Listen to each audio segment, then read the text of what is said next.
વડોદરા જિલ્લાના પાદરા તાલુકાના વડુ પોલીસ મથકમાં હાજર ડીવાયએસપી દ્વારા કવરેજ કરવા ગયેલા મીડિયાકર્મીઓને ધક્કે ચડાવતા મામલો ગરમાયો હતો।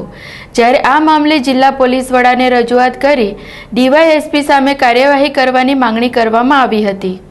પ્રાપ્ત વિગતો અનુસાર પાદરા તાલુકાના વડુ પોલીસ મથકની હદમાં આવેલા મુવાલ ગામે ભાજપ અને કોંગ્રેસના અગ્રણીઓ વચ્ચે તકરાર થતા મામલો પોલીસ મથકે પહોંચ્યો હતો। 2016 ग्राम पंचायत जे इलेक्शन हतुं ए इलेक्शननी अदावत राखीने मुवाल गाममां बे पक्षों हालमां छे। आ बंने पक्षों वच्चे गत इलेक्शन पत्युं त्यारथी नाना मोटा इश्यू चालता आव्या छे।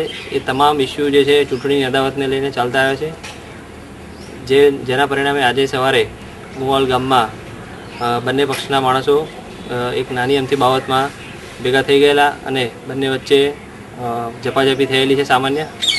અને અત્યારે આજરોજ બંને પક્ષો પોલીસ સ્ટેશને ફરિયાદ કરવા આવેલા છે, તો બંનેની ક્રોસમાં ફરિયાદ લેવામાં આવી છે અને આરોપી પકડવા માટેની તપાસ ચાલુ છે। જે મામલે પાદરા તાલુકાના સ્થાનિક મીડિયાકર્મીઓ કવરેજ માટે પહોંચ્યા હતા।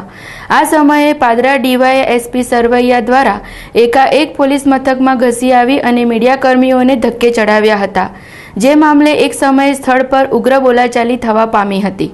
સમગ્ર ઘટનાને લઈને મીડિયાકર્મીઓએ પોલીસ અધિકારીની માફી માંગે તેવી માંગણી કરી હતી, પરંતુ પોલીસ અધિકારીએ માફી નહીં માંગતા આ મામલે જિલ્લા પોલીસ વડાને રજૂઆત કરી અધિકારી સરવૈયા સામે કાર્યવાહી કરવાની માંગણી કરવામાં આવી હતી।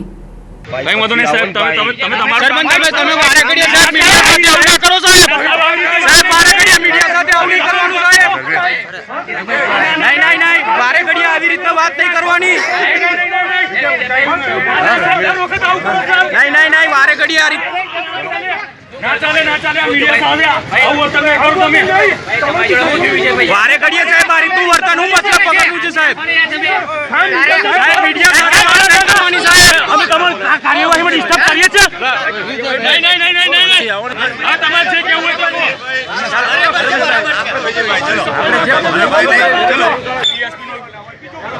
નહીં અહીંયા કરવાનું